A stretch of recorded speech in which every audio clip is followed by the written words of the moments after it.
Gente querida, boa noite. Graça e paz. Amém? Então você veio querendo ouvir o pastor Gustavo. Cortaram meu som. Som, é Gustavo aqui que está falando. Alô? Mas é bem parecido o meu nome com Gustavo, é Arlindo. Né? Tudo a ver, né? Queridos, eu quero trazer um abraço da nossa associação, a Associação Batista, a BIG, Batistas do Iguaçu, e quero aqui falar em nome dos nossos pastores, nossas pastoras, líderes que temos, e trazer um abraço fraterno, parabenizando esta igreja pelo 32º aniversário, né? Como bem disse o pastor Elias há pouco, né? Um tempo de história, um tempo de manifestação da graça de Deus, e sobretudo a plena consciência de estar fazendo aquilo que Deus tem nos orientado. Uma igreja caminha muito leve, caminha muito tranquila, quando ela sabe que ela tem desenvolvido o papel que Deus tem confiado a ela, e não há óbice algum em relação à ação do Espírito Santo e à ação da igreja no que diz respeito à propagação do reino dele, à expansão do reino dele. Eu quero crer, não sei quantos aqui são membros da igreja, a igreja tem um volume nessa noite, nós ficamos felizes por isso, né? Um bom número, mas eu quero crer e peço a Deus que na mentalidade daqueles que aqui congregam, haja plena consciência de que estamos fazendo a vontade de Deus. Uma coisa me chamou a atenção, pastor Elias, e obviamente toda a igreja, na missão e na visão que está inscrito no boletim desta noite. E aqui diz que a Igreja Batista no Morumbi, ela existe para ser um sinal visível do reino de Deus, obviamente. Amando a Deus, fazendo discípulos e servindo a comunidade. Uma igreja dessa, irmãos, cumprindo o que está escrito aqui, eu creio ser, obviamente, o desejo do coração dos irmãos, é como uma cidade edificada sobre um monte. É impossível não ser vista, é impossível não ser notada. Então, que assim seja, para a honra e para a glória de Cristo Jesus. Amém? E há um desafio aqui embaixo que eu gostei também, né? Nossa visão, em 2025, teremos mais de 100 membros. 80% ativos nos pequenos grupos multiplicadores, nos ministérios e na escola bíblica. E teremos uma rede discipuladora, RD, que alcance toda a igreja. Ai, que vontade de ouvir um amém. Amém? Assim será, para a honra e glória de Cristo Jesus. Amém? Não falta muito, irmãos. Falta muito desafio, mas não falta muito tempo. Não falta muito tempo. 2025 é daqui a pouco. Eu lembro-me da última Copa do Mundo, ano de eleição, há 4 anos. Eu falei, meu Deus, daqui a 4 anos nós teremos de novo eleição, daqui a 4 anos teremos de novo Copa do Mundo. Por incrível que pareça, é nesse ano. Não sei se você sabe, no final do ano teremos Copa do Mundo. Então, assim, o tempo urge, as coisas passam muito rápidas, e nós precisamos estar atentos quanto a, inclusive, a palavrinha um pouquinho estranha, mas é verdade, o tempo é inexorável, ele não volta, e não depende da sua vontade ele acontecer. Amanhã vai acontecer, você querendo ou não, as coisas irão acontecer, você querendo ou não, e o dia de ontem não retorna, e o dia de amanhã não tem como evitar que ele venha. Portanto, aproveite o dia. Não a filosofia do Carpe Diem, mas aproveite o dia que você tem como um presente de Deus, para que essa visão torne-se realidade. Eu quero aqui antes, isso é tudo antes da mensagem, pastor, o senhor falou, fica à vontade, o senhor que falou no início aqui. Quando ele entregou o microfone para mim, irmãos, ele falou, pastor, fique à vontade. Não sei se alguém ouviu, eu ouvi, ele falou, fica, então, estou à vontade. Irmãos, antes de lermos a palavra de Deus, é uma pergunta que eu faço a você, uma pergunta desafiando a ação. Em 2025 teremos mais de 100 membros, 80% ativos no pequeno grupo multiplicadores, nos ministérios e na escola bíblica, e teremos uma rede de relacionamento que alcance toda a igreja. A pergunta que eu faço a você é, o que eu estou fazendo para que isso se torne realidade? Então, é claro, não quero aqui colocar nenhuma culpa em sua mente, se eventualmente você não tem feito. Eu sei que muitos aqui têm feito. Amém por isso, né? Mas eu quero então desafiá-lo e desafiá-la a responder para você, para o Espírito Santo de Deus, para o próprio Deus, para Cristo Jesus, que você vai participar disso daqui e vai fazer com que isso aqui se torne realidade. Porque se tem uma coisa gostosa, irmãos, é quando nós oramos tendo plena consciência de que aquela oração é da vontade de Deus. Amém? Não é bacana? Quando você ora e você fala assim, olha, eu tenho certeza que isso é da vontade de Deus. Vou dar um exemplo aqui. Você ora pela salvação do seu vizinho. Você tem dúvidas de que Deus quer salvar o seu vizinho? Então, quando você ora convicto que você está orando 100% de acordo com a vontade de Deus. Isso é muito bacana. Por exemplo, se você pede a Deus um trabalho, Senhor, me ajuda, eu quero trabalho naquela empresa, o Senhor sabe qual é. Você não tem certeza da vontade de Deus. Porque Deus conhece a empresa, Deus conhece o futuro, Deus conhece todos os meandros, todas as situações. Então você ora dizendo, eu estou na tua dependência. O Senhor tem que me iluminar, tem que me dar um sinal. O Senhor precisa me dar a sabedoria, para que, dizendo sim ou não, eu tomo essa decisão de maneira muito tranquila. Então tem orações que você sabe, que você carece de uma iluminação diferente de Deus, para que você tome essa decisão. Agora tem orações que não. Senhor, abençoe a minha igreja, para que o crescimento seja qualitativo e quantitativo. Você tem dúvida de que Deus concorda com isso? Senhor, abençoe para que no ano de 2025 passemos de uma centena de membros, tenhamos uma rede belíssima de pequenos grupos, que os membros estejam integrados aos ministérios da escola bíblica, e que tenhamos uma rede de relacionamento, ou seja, interação, multiplicidade de dons, os dons que a Bíblia diz uns aos outros, principalmente no Novo Testamento, a koinonia, o discipulado, mas que não atinja um ou outro, mas que atinja toda a igreja. Você tem dúvida de que essa é a vontade de Deus? É a vontade de Deus. Então, quando nós oramos assim, nós oramos com o espírito leve, com a mente leve, com o coração leve, dizendo, Senhor, eu sei que o Senhor concorda 100% com essa minha oração. Por isso eu quero participar disso. Porque se Deus concorda, é justo, é santo, é bom, é aquilo que nós cantamos aqui de Filipenses. Não é verdade? Quero me envolver, eu sei que Deus está nesse negócio. Amém? Amém. Muito bem. Agora nós vamos ler o texto da palavra de Deus. Por isso eu quero convidá-los a que abram suas Bíblias num texto clássico sobre igreja, que é Atos capítulo 2. Eu lerei a partir do versículo 22.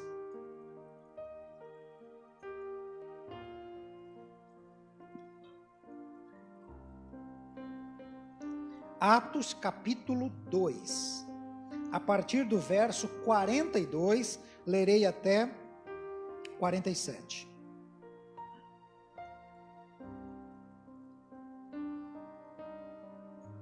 Amém? Amém. A bendita palavra de Deus, santa palavra de Deus, vai nos dizer assim nesta noite. Eles perseveravam na doutrina dos apóstolos e na comunhão e no partir do pão e nas orações. Todos estavam cheios de temor, e muitas maravilhas e sinais eram feitos pelos apóstolos.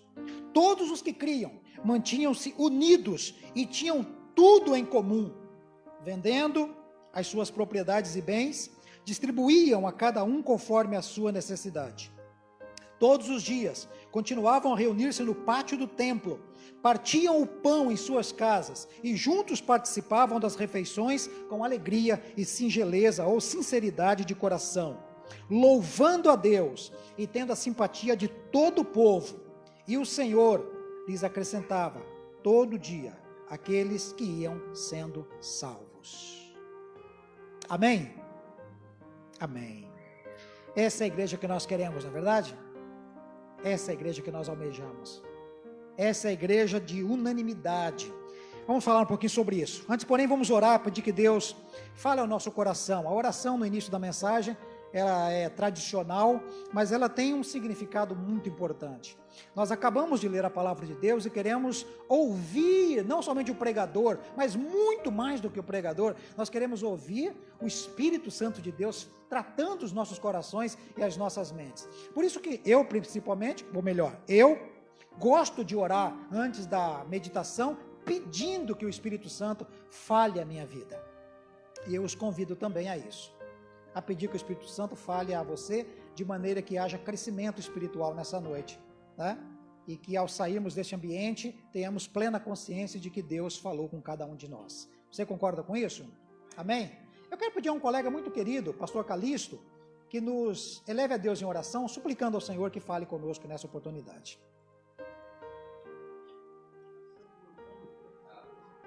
Amém, Jesus. Obrigado, Senhor.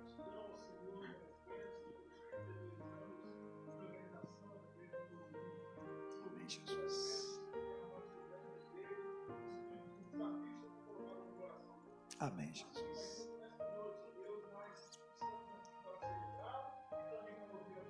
Amém, Jesus.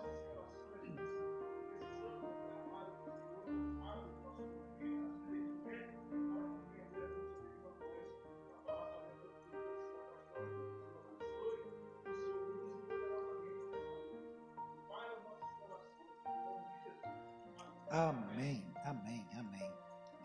Antes, porém, da mensagem, queridos, eu quero aqui fazer um complemento à saudação que eu estava a priori trazendo aos irmãos.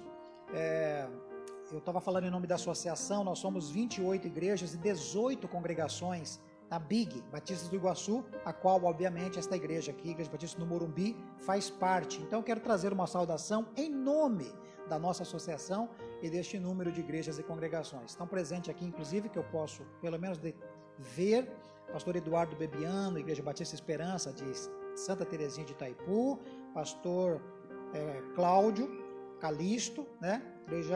Congregação Porto Meira. Eu sempre falo Porto Belo, não deixa de ser belo, né?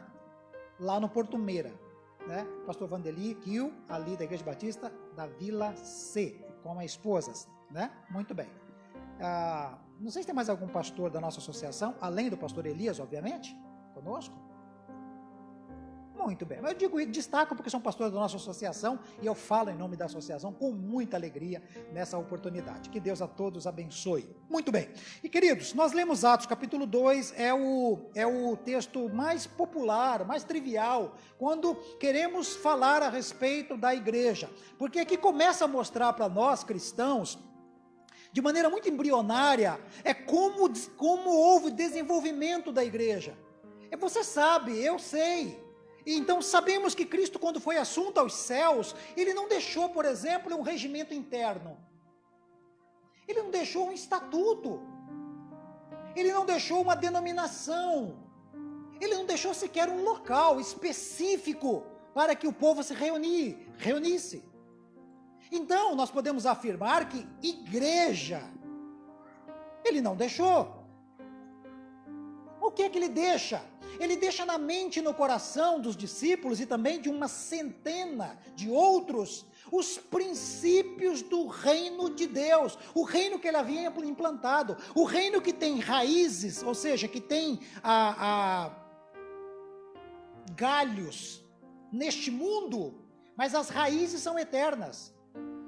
Um reino que nasce no coração de Deus e se espalha na terra. Um reino onde ele, Jesus, se apresenta dizendo, há uma nova forma de ver o mundo, há uma nova forma de relacionar-se com as pessoas, há uma nova forma de tratar o seu semelhante, há uma nova forma de ganhar e de perder, há novos valores, há uma nova mentalidade, há uma nova forma de viver e de ser gente, diferente disso que vocês estão vendo. E aí se perguntasse para Jesus, tá, ok, mas o que é isso? Ele diria, reino de Deus. E por várias parábolas, por várias pregações, por várias manifestações de milagre, por várias expressões divinas, ele estava dizendo àquele povo, há um reino. João Batista, quando vem antes de Jesus, ele diz, olha, arrependei-vos, porque o reino está vindo. Está chegando o reino, fiquem preparados, fiquem atentos, fiquem sensíveis. O reino está próximo. Jesus, quando chega, ele diz, é chegado a vós o reino de Deus. Mas cadê o reino? Olha só, já é um choque. Cadê o reino?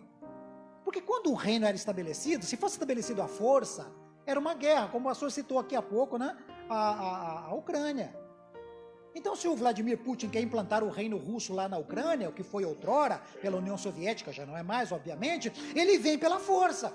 E quando ele entra pela força, as pessoas percebem os tanques, percebem os jatos, percebem os soldados, a artilharia, o material bélico, a imposição de poder, a nova sede, o novo governo, as novas leis. Então, pela força, nós estamos acostumados a ver um reino sendo implantado.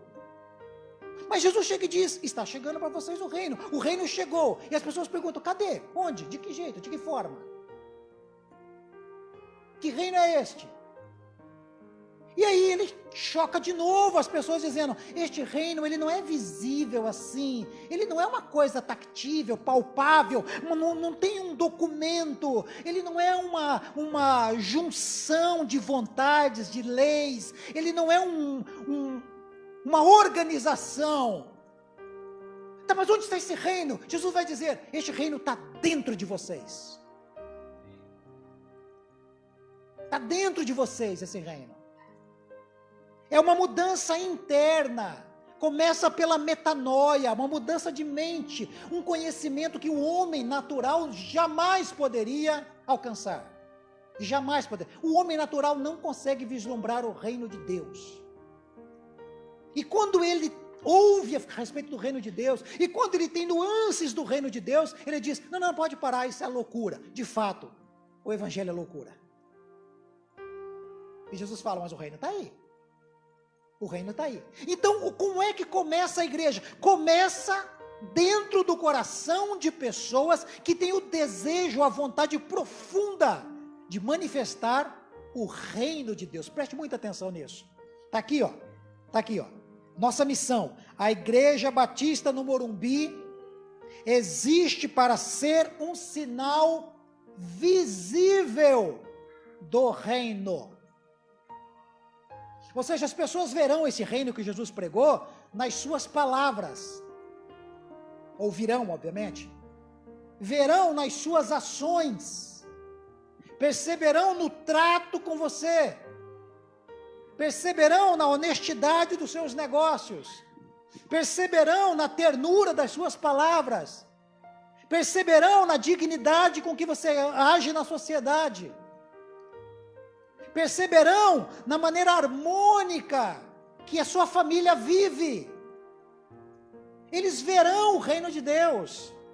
É aquilo que Jesus fala a respeito das boas obras, para que os homens vejam as vossas boas obras e glorifiquem a vosso Pai que está nos céus.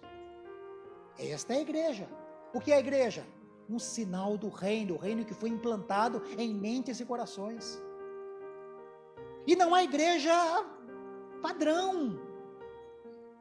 A multiplicidade, a diversidade de Deus nos corações e nas mentes criou uma diversidade de igrejas que se manifesta ao mundo, e nós louvamos a Deus por isso. Abro aqui um parênteses, se eu conseguir lembrar depois de fechar, eu fecho. Geralmente eu abro parênteses e não fecho. Sou terrível para esquecer de fechar parênteses.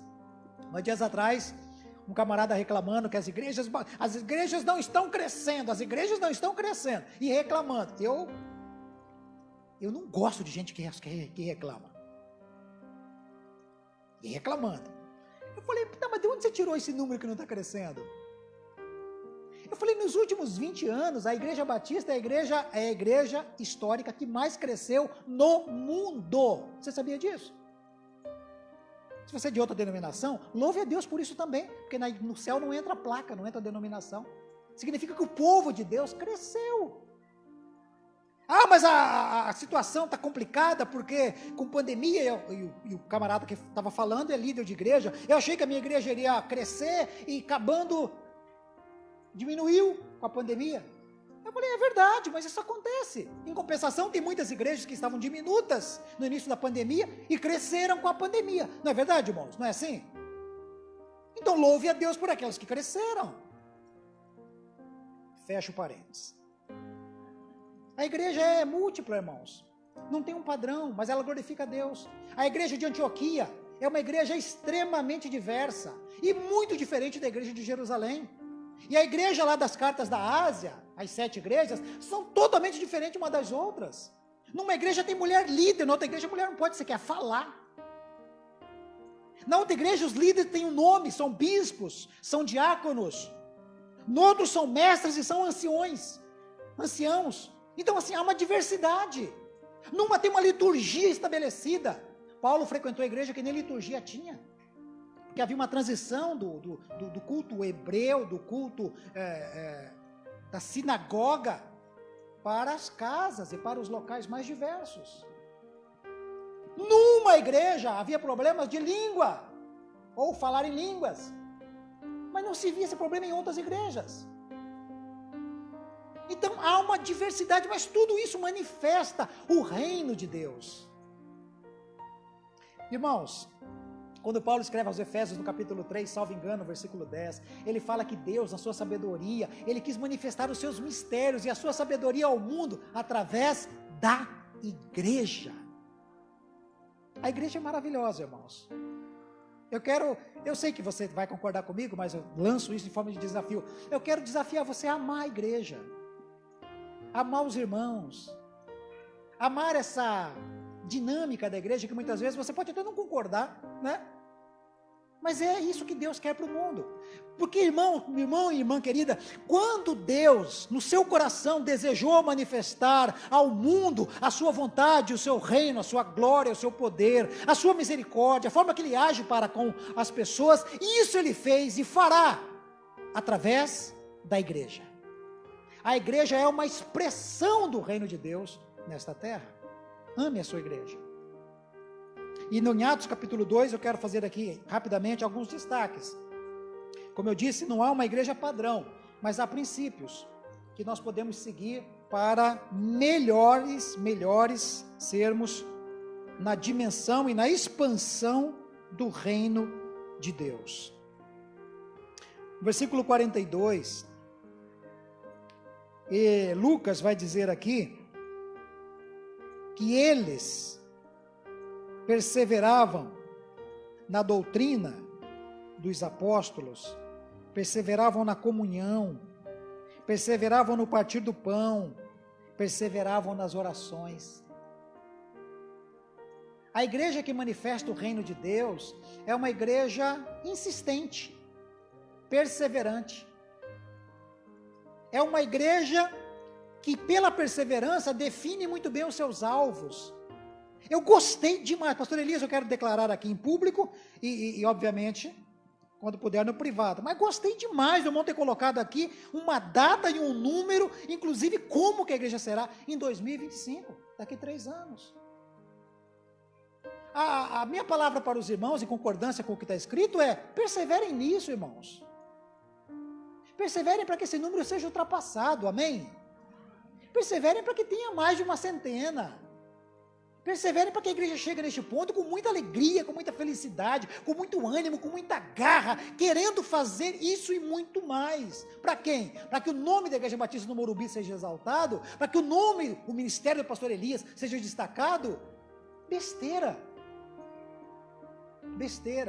Para que a fileira dos salvos sejam engrossadas, para que pessoas que têm, irmãos, caminhado a passos largos para o inferno, encontrem com a graça salvadora de Cristo Jesus e tenham as suas vidas transformadas. Tenham uma visão de mundo diferenciada. Por quê? Porque ela entrou para o reino de Deus. Tem esperança de vida eterna, não a esperança de vida eterna que eu direi alcançar, porque nós já temos a vida eterna, mas a esperança de herdar a vida e tomar posse daquilo que Cristo conquistou lá na cruz do Calvário para você e para mim. Pessoas que estão no vícios de drogas lícitas e ilícitas, podem ser transformadas pelo poder do Evangelho de uma igreja perseverante. Famílias que estão fragmentadas, destroçadas, em vista de separação muitas vezes, e você como um instrumento de Deus, perseverante na visão de reino de Deus, fala a respeito da graça salvadora de Jesus, do amor, do perdão, da conciliação, e você depois acompanha essa família unida, funcional, caminhando em paz, tendo sonhos e projetos. E não seria assim se você não tivesse intervido com a graça de Deus. Portanto, uma igreja perseverante, ela persevera aqui na comunhão, no ensino dos apóstolos, no partir do pão, na oração. Não é aquela igreja que faz um plano, depois de 60 dias muda o plano, e depois de um ano muda de novo, e fica mudando, não sabe quem é, não sabe para onde vai, não tem projeto, não tem plano, não tem alvo, não estabelece nenhuma métrica, não estabelece nada para frente. Portanto, chega 10 anos depois, não se sabe se houve conquista. Por quê? Porque não se estabeleceu alvos. E para navio que não tem nenhum tipo de destino, qualquer vento é favorável. Não é isso que a Igreja Batista no Morumbi quer ser. A Igreja Batista do Morumbi quer ser um sinal visível do reino de Deus. Qualquer pessoa que adentra essas portas, ou qualquer pessoa que tenha contato com você, onde você estiver, ela tem que ter plena convicção: eu pisei em terreno santo. Eu pisei em solo santo. Porque eu falei com um participante do reino de Deus. Portanto, meu querido irmão, minha querida irmã, persevere naquilo que Deus tem trazido a esta igreja, nos projetos que Deus tem dado à igreja, pela sensibilidade, pela visão da liderança. Persevere na irmandade, no amor, no perdão, tanto no doar, no liberar, quanto no pedir, no implorar pelo perdão. Persevere na plena convicção de que aqui é um lugar onde Deus se revela à sua família, aos seus amigos, aos seus vizinhos. Persevere na visão e na compreensão de que aqui é um lugar de manifestações poderosas de Deus, capaz de escrever o nome de uma pessoa no livro eterno, porque ele tem um encontro com Cristo Jesus. Você faz parte disso, meu querido e minha querida. Persevere nessas intenções, persevere nessa visão, persevere nessa convicção. Eu não lhe conheço, então não é nada direto a você, mas eu acho estranho, irmãos, estranho demais. Sabe? Se tem alguém aqui, eu acho até que tem, não sei, pelo número de pessoas, não estou lhe criticando, não estou de maneira alguma contrariando as suas ações. Eu acho estranho. Por exemplo, pessoas que têm 20, 30 anos de vida cristã, mas já passou por 8, 10, 12, 236 igrejas. Meu Deus do céu! Qual visão você segue? A qual liderança você se submete? A qual propósito do reino de Deus e a qual alvo que Deus estabeleceu para uma igreja? Deus tem centenas, milhares de igrejas, mas a cada uma Ele dá um alvo e um propósito para que cada uma cumpra o seu papel na dimensão do reino de Deus. Eu digo, você se submeteu a qual desses projetos? Pulando tanto, como diz o ditado, de galho em galho. Por isso que o princípio da igreja primitiva é a perseverança. Eu não sou contra um membro mudar de igreja. Há situações que isso é necessário. Eu mesmo já orientei alguns membros: saia dessa igreja em nome de Jesus. Eu já falei isso para alguns, não vou falar aqui onde nem quando, né? Porque, bom, não vou falar por quê também, mas tem lá suas situações. Mas, irmãos, essa igreja é uma igreja sadia. A Igreja Batista do Morumbi é uma igreja bíblica. A igreja do Morumbi é uma igreja cristã e evangélica, missionária. Então, o meu desafio é persevere, irmão. Ore, fale com Deus. E Deus há de dar a você a visão, o alvo. Então você se chega a isso e fala: é aqui que eu seguro a minha parte no propósito, é aqui que eu tomo parte. E assumo minha responsabilidade na dimensão do reino de Deus, caminhando com esses irmãos, porque eu sou uma pessoa perseverante. E Deus, através de você, através da igreja, vai fazer coisas maravilhosas. Segunda questão que eu destaco no versículo 43, quando Lucas, o escritor do livro de Atos, ele diz que esta igreja, todos estavam cheios de temor, e muitas maravilhas e sinais eram feitos pelos apóstolos. Tem um camarada, ele é meio doido, morreu, mas ele disse que toda unanimidade é burro, Nelson Rodrigues. Já ouviu isso, né? Já ouviu, né? E toda vez que irmãos, isso me acontece, toda vez que eu leio a palavra de Deus, e tem um texto que diz que todos estavam, ou todos concordavam, todos, eu falo: caramba, será que é todos mesmo? Porque poderia ter um lá que não concorde, mas o escritor não ficou sabendo. Não é isso que ele está preocupado aqui, né? Eu discordo do Nelson Rodrigues, nem toda unanimidade é burra, porque ele não vivia no reino de Deus.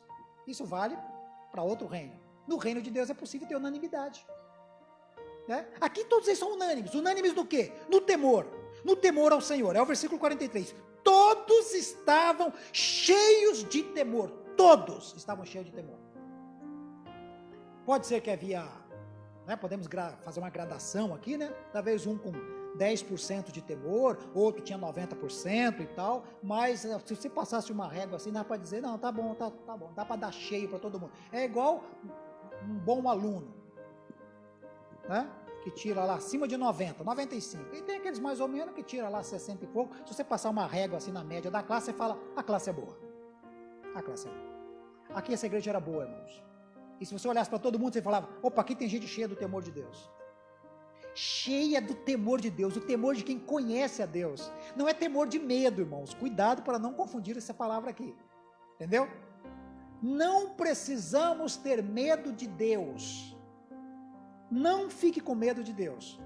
O próprio Deus nos fala através da palavra que o verdadeiro amor lança fora todo medo. Ok?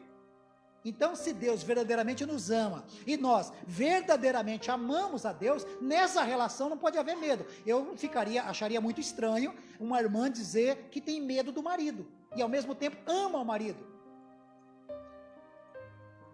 Talvez uma consulta com um psiquiatra poderia explicar melhor essa questão, mas eu não consigo compreender, né?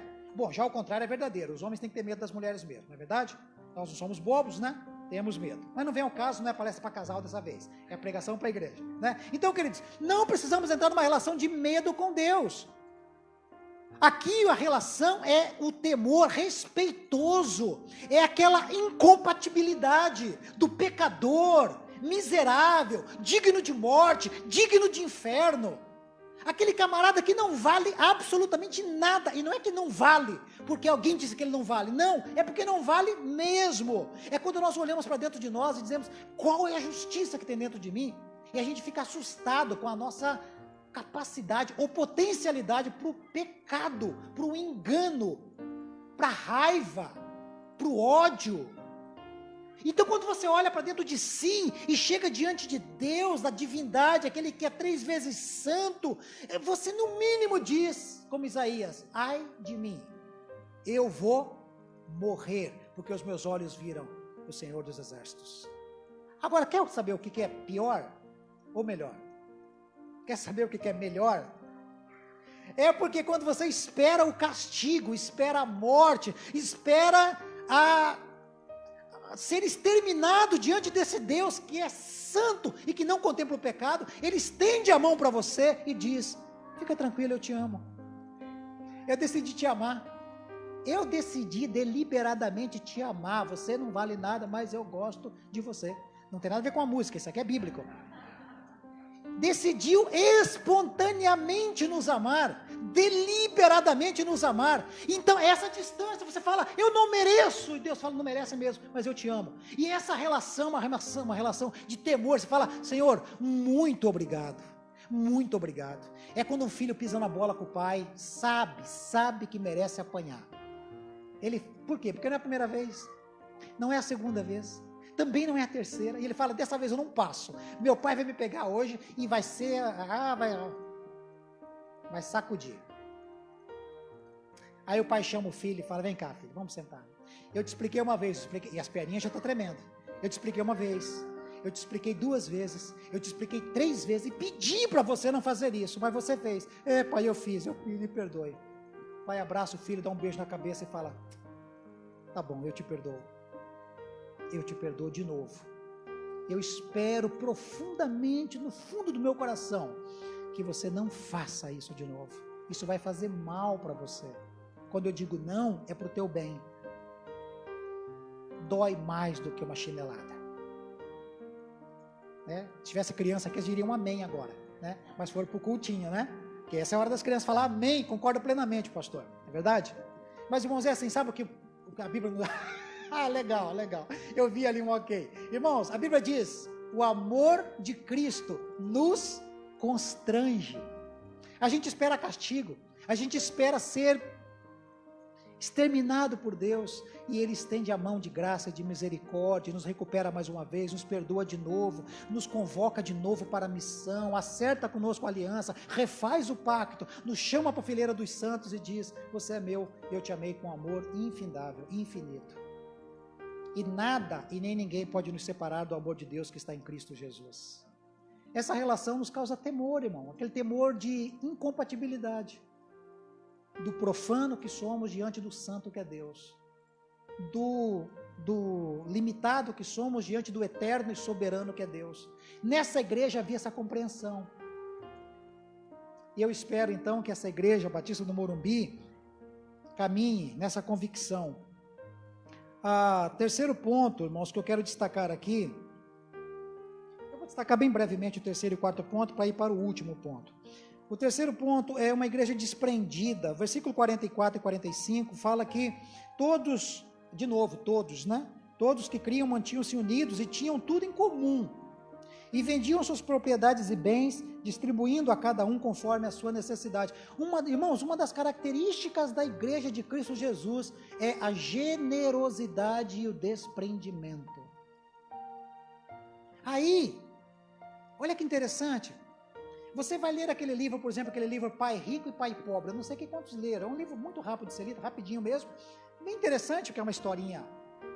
Eu não sei se é uma história verdadeira ou não, mas se fosse, poderia se encaixar em um monte de vidas, porque é muito plausível toda a leitura. E aí o rapaz que escreveu o Pai Rico e Pai Pobre, na primeira pessoa, ele tem um pai dele, pai de sangue, né, o pai mesmo, e teve um patrão. O pai dele, que é um funcionário público, ele chama de pai pobre, por causa da visão do pai. E o pai rico é o patrão, que ele chama de pai também. Mas rico por quê? Porque é rico mesmo, tem cash, tem money. E ele passa desde adolescente até a idade adulta, comparando esses dois. E a comparação, a análise, a ação, a coragem de um, o temor do outro, a ousadia de um, a temerosidade do outro, essa comparação que ele vai analisando para tomar a sua decisão. Quanto a investimento tanto financeiro quanto intelectual e assim por diante. Por isso que é pai rico e pai pobre.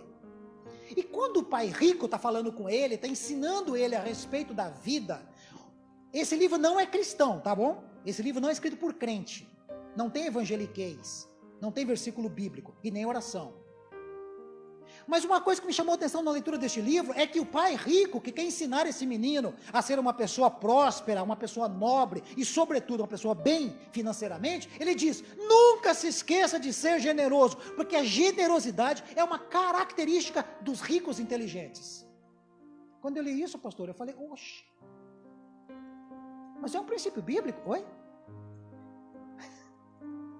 Não vou falar isso aqui no microfone, nem sonho, né? Que interessante. E aí lá no livro ele cita nominalmente os homens e alguns magnatas e pessoas muito ricas que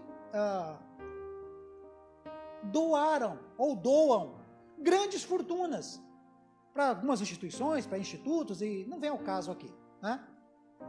Mas é interessante ele dizer que um rico inteligente é um rico doador, uma pessoa que doa. Mas não é um princípio que ele tirou da cabeça dele. É um princípio bíblico, meus queridos irmãos, bíblico. Um cristão inteligente é um cristão generoso, é um cristão doador, porque só tem duas formas de você não tornar o que você tem dono de você. Só tem duas formas. Vou melhorar a expressão. Só tem duas formas de você se relacionar com aquilo que você tem. Ou você é senhor das suas posses, ou as suas posses é mamon, é senhor de você. E uma das formas de você provar que você é dono daquilo que você tem, e que você domina o que você tem, é ser generoso. Quem não é generoso não possui, mas é possuído pelo que tem. E a pessoa morre, e vai para o cemitério, porque morreu, obviamente, sem sorver, sem se deliciar, sem aproveitar o que granjeou a vida toda, por mesquinhez. E você sabe de quem eu estou falando, ou de pessoas assim. Tiveram, mas não possuíram, foram possuídos por aquilo. Poderia ter uma vida agradável, maravilhosa, uma vida boa, uma vida bacana, uma vida com privilégios, uma vida com algumas delícias que as posses podem dar, mas não, fechou a mão, não possuiu, não doou, foi possuído, foi servo e foi escravo de suas posses e morreu sem levar nada. Por isso que uma das características da igreja de Cristo Jesus é a generosidade, onde quem tem muito não tem de sobra e quem tem pouco não falta, porque há um equilíbrio, O pastor Elias, como líder dessa igreja, ele tem a obrigação de proteger os mais abastados, para que não sejam explorados, não é verdade? Em compensação, o pastor Elias, como líder, vai orientar a igreja a que o irmão que tem necessidade não passe falta, para que ele seja também suprido nas suas coisas mais básicas. E quanto isso, a igreja trabalha na dimensão da generosidade. Irmãos, reino de Deus é um negócio doido, mas é muito gostoso. Onde você ouviria a seguinte frase? Onde? Preste muita atenção. Melhor é dar do que receber. Onde você ouviria isso? Fora do reino de Deus? Em lugar algum. Mas no reino de Deus tem essas regras. Veja bem, é outro reino. No reino de Deus tem essas regras. Melhor é dar do que receber. No reino de Deus, irmãos, o maior, ele mostra que é grande, servindo o menor. Onde você ouviria isso? Vai numa empresa. Vai na questão política, nas estruturas políticas.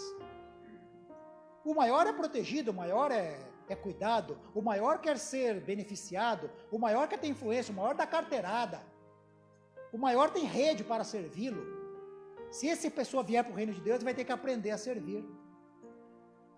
Numa empresa tem um andar do chefe e dos líderes e dos gestores. E ali, para você subir, tem que passar pelo vigia. Só com a liberação de um deles. Por quê? Porque é o andar aqui do chefe, dos maiores. E você não, você é lá no primeiro andar. Não sobe, não fala. Tem elevador exclusivo. Não funciona. Só funciona o maior servindo o menor na dimensão do reino de Deus. No reino de Deus, o camarada te pede para você andar 1 milha com ele, você anda 2. Só no reino de Deus. No reino de Deus, o camarada dá um tapa no seu rosto, sabe o que você faz? Você vai para casa, corre para não levar outro, né? Mas se eventualmente não der para correr, ofereça o outro. Isso não é literal, tá, irmãos? Não é literal, né? É reino de Deus, é para onde nós somos convidados. Portanto, eu quero lançar mais um desafio. A igreja de Cristo Jesus é caracterizada pela generosidade, porque no reino de Deus, melhor é dar do que receber. E por que melhor é dar do que receber? Porque quem dá, tem. Quem recebe, não possui, não tem. Por isso é melhor ter do que não ter, é o versículo ao contrário. Por que é melhor dar do que receber? Porque quem dá, possui. Quem dá, tem. Quem dá, tem para dar. E aquele que recebe é o necessitado. Portanto, é melhor ter, e é melhor dar, e ter vontade de dar, e quando a gente dá, a nossa porção é aumentada, é sacudida, é transbordante, porque este é um princípio do reino de Deus. Doe, seja generoso, e contemple as bênçãos de Deus na sua vida, na sua família, de forma financeira, na saúde. É uma maravilha, irmãos, é uma maravilha contemplar como que Deus é fiel em tudo, mas em cuidar de nós quando nós temos o nosso coração e as nossas posses e as nossas reservas colocadas diante da presença de Deus para servir o reino dele. E por último, eu quero destacar aqui que a igreja, ela deve se caracterizar pela gratidão. E aí está no versículo 47, uma igreja louva a Deus, um louvor de gratidão, tendo a simpatia de todo o povo.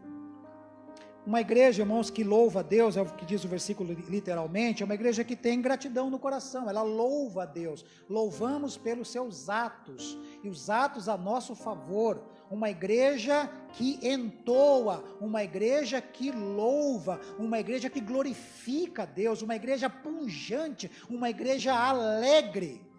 Irmãos, eu digo aos irmãos, eu quero participar de uma igreja alegre. Eu quero participar de uma igreja onde a alegria seja uma marca, onde a gratidão seja uma marca, onde a gente transborde em louvores, transborde em hinos a Deus, transborde em graça. Uma igreja que quando você adentra aquele ambiente, o clima, o olhar dos irmãos, o abraço quando pode, o aperto de mão, expressa um coração feliz, um coração alegre. Eu sempre fui crente, nasci num lar cristão.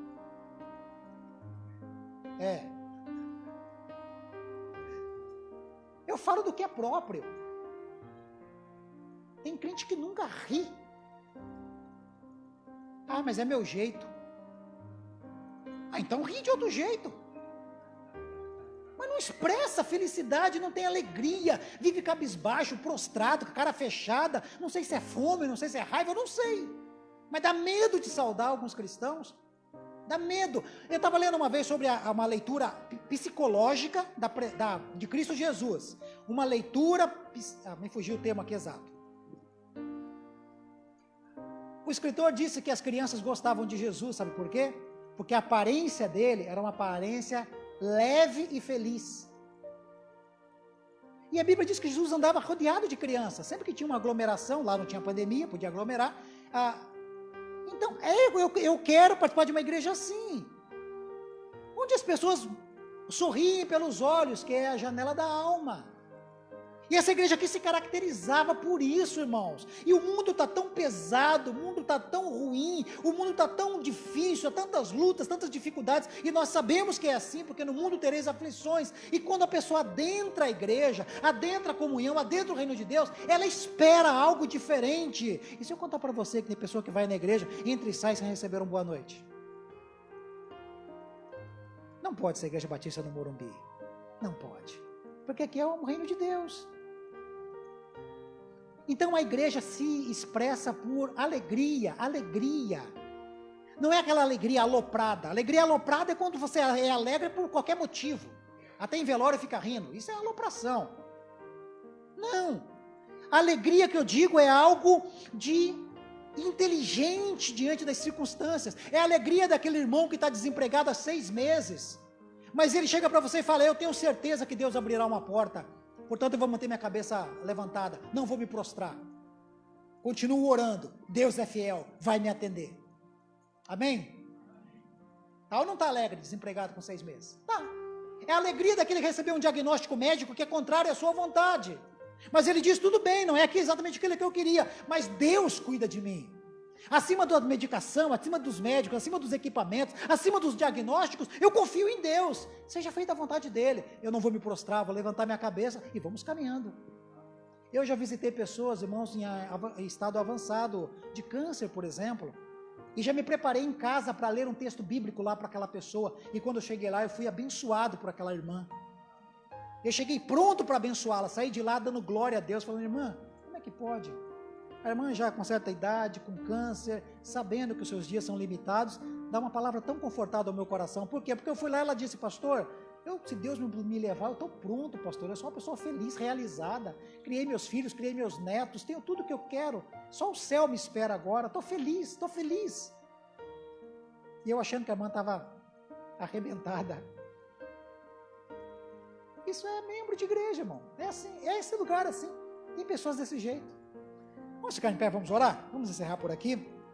Que Deus abençoe essa igreja Batista no Morumbi, no seu 32º aniversário. Que Deus abençoe a sua vida, meu querido irmão, minha querida irmã. Você que faz parte dessa igreja, você que é um frequentador, assíduo ou não.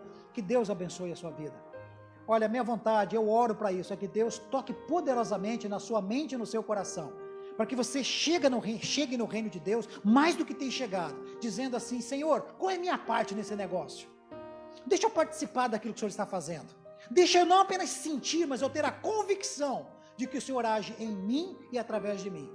para que a minha presença na igreja, através da igreja, onde quer que eu esteja, trabalhando, estudando, em casa, batendo bola com os amigos, lá na praia, não importa, onde eu esteja sendo um representante do reino do Senhor, carregando nos ombros o bendito e o glorioso nome de cristão. É o desejo do meu coração, que assim seja na sua vida. Pai, muito obrigado pela tua palavra, tão preciosa, tão poderosa, e que nos fala a respeito da tua vontade para com o sinal que o Senhor colocou neste mundo do teu reino, que é a igreja de Cristo Jesus, nas suas mais diversas placas, nas suas mais diversas denominações, nas suas mais diversas liturgias de líderes, ó Deus, não importa, o importante é que pertence ao Senhor, e através delas, ó Pai, o Senhor tem se revelado ao mundo, através de nós, membros da tua igreja, que a tua graça se espalhe, esparrame, transborde, ó Deus, na vida daqueles que chegam até nós, e que eles venham a conhecer, ó Pai, verdadeiramente a Cristo Jesus, Senhor e Salvador nosso. Glorifica o teu nome, Pai, através da tua igreja, em nome de Jesus. Oramos gratos ao Senhor por esses 32 anos dessa igreja, e nós sabemos que até a volta de Cristo Jesus, essa igreja permanecerá com as portas abertas, uma agência real, ó Deus, de salvação neste mundo, poderosa, a ponto de indicar as pessoas a Cristo Jesus, e em Cristo, ter o poder de ter o nome escrito no livro da vida. Que esta igreja cumpra este papel, em nome de Jesus. Assim nós oramos agradecidos, por tudo que tem feito em nós e através de nós, no precioso nome de Jesus Cristo. Amém, amém, amém.